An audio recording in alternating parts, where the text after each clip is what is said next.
Welcome to the Stripped Club, the podcast that strips away the noise and dives deep into the real, raw conversations every man needs to share.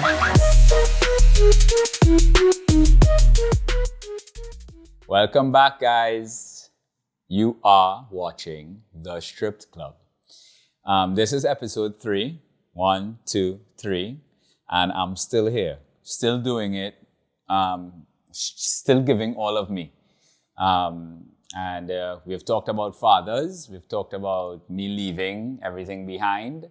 And now we're going to talk about some love. And specifically the kind of love that looks right from the outside, but so slowly breaks you from within. So this episode is called When Love Feels Like a Prison. Now let me get something clear, right, off the rip. I didn't get married young. I was 30. I was grown. I had experience. I had ambition. A little money in my pocket, and a belief that I was ready, right? I had been through it all.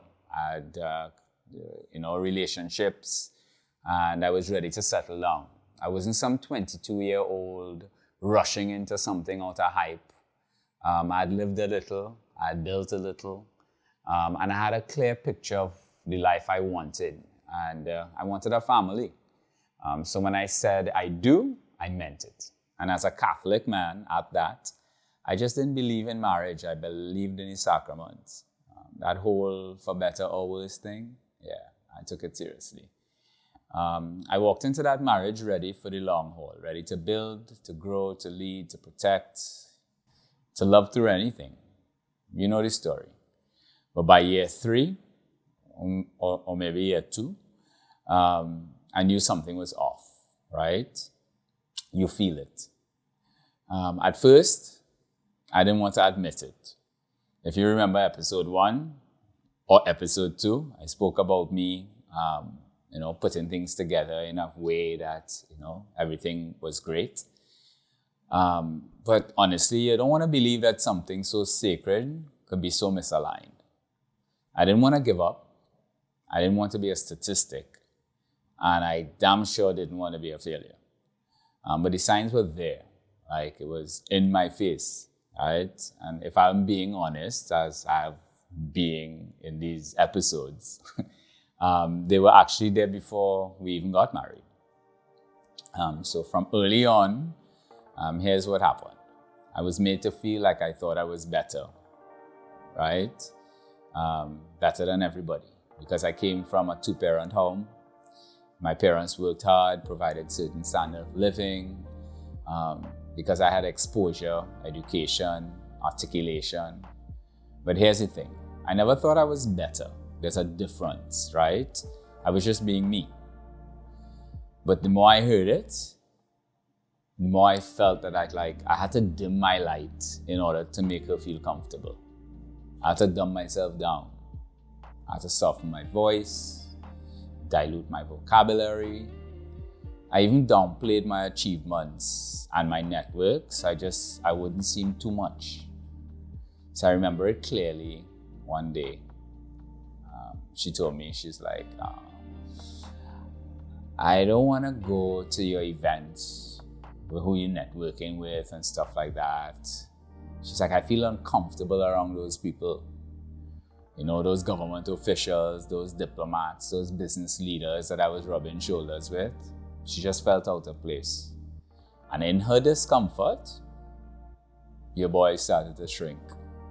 I got small. And it's not because she asked me to.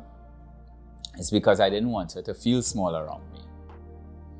I thought that if I just kept showing her possibilities, if I kept exposing her to the bigger rooms, to bigger ideas, bigger dreams, maybe she'll catch the vision. She'll grow with me. And boy, I was wrong. Real wrong. You see, honestly, I married someone who had great potential. But potential without interest, it means nothing. And I don't blame her. Well, I don't blame her entirely. A lot of it goes back to obviously how she was raised or what she was exposed to, her environment, her upbringing, her lack of access or the lack of expectation that was around her. I remember her friends referring to her as Ditzy. And before we got serious, some of them pulled me to the side and said, hey, I just want to make sure that you don't take advantage of her. And I thought to myself, advantage of her? You see, that was the first red flag. First red flag that I ignored. Because I thought I could lead her, that I could love her into growth.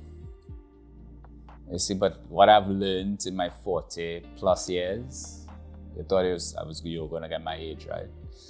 But love doesn't work like that. So you can't pull someone uphill who doesn't want to climb. You can't drag someone into expansion if they're committed to comfort. And so the resentment, it grew from both sides. She resented me for being too ambitious, too polished, too exposed. And then me, I started resenting myself.